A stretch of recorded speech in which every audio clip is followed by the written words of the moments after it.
Bismillahirrahmanirrahim. Qala rabbi shrah li sadri wa yassir li amri wahlul 'uqdatam min lisani yafqahu qawli. Allahumma iftah 'alaina hikmataka wa anshur 'alaina min khazaini rahmatika ya arhamar rahimin.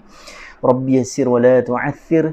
Rabbi tamim bil khair. Allahumma salli ala sayyidina Muhammad. Jadi assalamualaikum warahmatullahi wabarakatuh kepada semua yang menonton channel saya Suwangi Attar.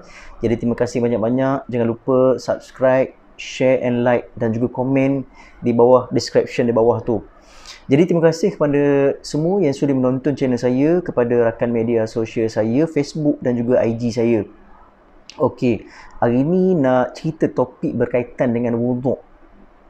Kadang ada yang orang kata dia was-was tentang wuduk dia.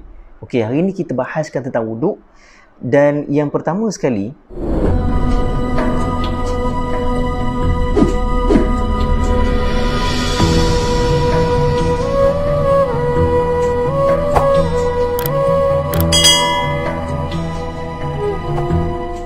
iaitu ramai bertanya kepada saya satu soalan ataupun dua soalan ataupun banyak soalan yang bertanya kepada saya. Antaranya soalan yang pertama sekali iaitu, Ustaz, adakah menyapu ataupun mengelap tengkuk itu, contoh kan, bila orang ambil wuduk dia akan sapu pada tengkuk, dikira sebagai rukun dan juga sunat?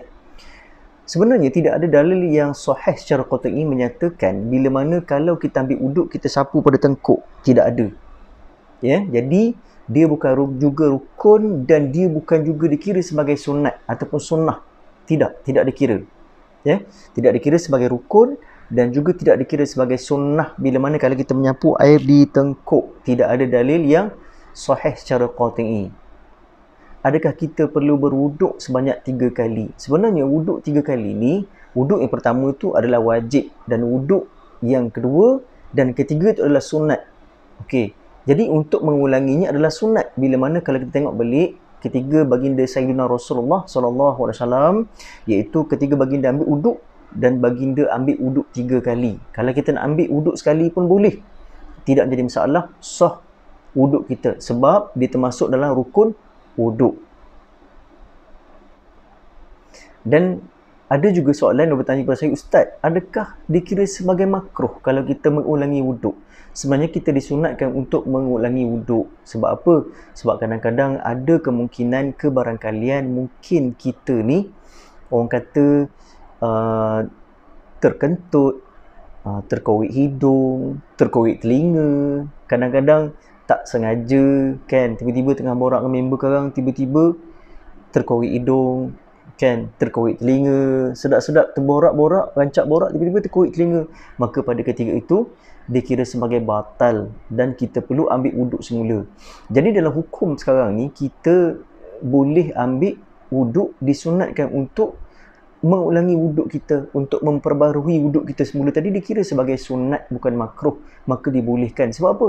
Kalau kita banyak berwuduk maka dikira sebagai akan dibangkitkan di yaumul qiyamah esok orang yang bercahaya. Kenapa pula tidak boleh berwuduk? Kan? Kecuali dalam satu nas tidak dibenarkan untuk kita membazir air wuduk tersebut. Jangan sesekali kita membazirkan air wuduk tersebut. Bila mana kalau tengok balik Rasulullah mandi dengan segantang segantang dipanggil gayung, dan juga dia mandi dengan secupak air. Dia berwuduk dengan secupak air, minta maaf. Dia mandi dengan segantang air, iaitu satu air itu tau, satu cedok air itu. Dan juga dia berwuduk dengan iaitu satu gelas, lebih kurang macam satu gelas ataupun sedikit cawan. Betapa jimatnya baginda Sayyidina Rasulullah sallallahu alaihi wasallam dahulu, Dan Ustaz, bagaimanakah niat wuduk yang sebenarnya? Sebenarnya niat wuduk yang sebenarnya adalah kita qasad dalam hati kita, berniat dalam hati kita. Nawaitu wudu'a lillahi ta'ala. Kita berniat berwuduk kerana Allah Ta'ala. Dalam bahasa Melayu pun tak apa.